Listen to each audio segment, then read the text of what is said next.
ریا وایستادیم. همسال ما خیلی زیاد بودن. من خودم به شخص 3 بار 4 بار 3 سال 4 ساله شاید بیشتر نزدیک 3-4 دوره اینجوری بهتون بگم 3-4 دوره اصلا به هیچ بنی بشری رأی ندادم. عرضم به حضور شما که لیاقت یک کشور رو نداری که ادارش کنی، چرا میای یک مسئولیتی رو به عهده میگیری؟ مگه ما مردم چه گناهی کردیم آخه؟ ما تا چقدر باید بسوزیم؟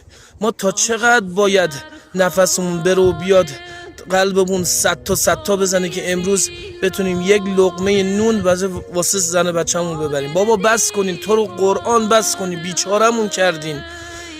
صبح شب میخوابی، صبح بلند میشی بنزین گرون شده، شب میخوابی صبح بلند میشی دلار گرون شده، گوشت گرون شده، بنزین گرون شده، روغن گرون شده، همه چیز گرون شده، طلا گرون شده. بابا نمیتونیم، به قرآن دیگه نمیکشه، نفسمون دیگه بالا نمیاد.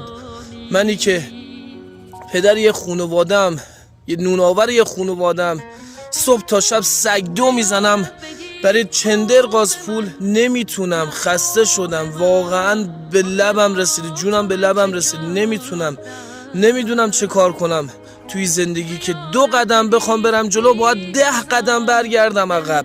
این چه وضع آخه؟ این چه رسمی آخه؟ این چه کشوریه شما درستش کردین؟ شما حاضرین برنجو بریزین تو دریا بعد بیان بگین ما به مردم نمیدیم؟ آخه درست نیست آخه. این چه وضعشه؟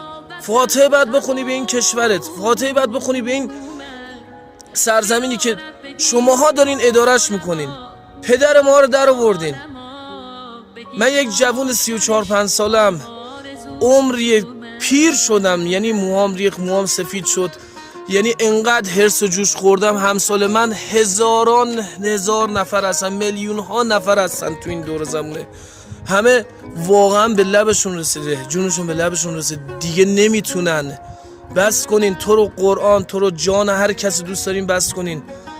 نمیتونی اداره کنی بابا، بده به دست یک کسی که بتونه ادارش کنه. یعنی چی؟ من میام صحبت میکنی که میای میگی که من آقا از دست من هیچی تو که از دست هیچی بر نمیاد، چرا اومدی رئیس جمهور شدی؟ چرا الکی وعدای 100 منی غاز دادی؟ چرا مردمو گول زدی؟ بابا بس کنین، تو رو قرآن بیچارمون کردیم.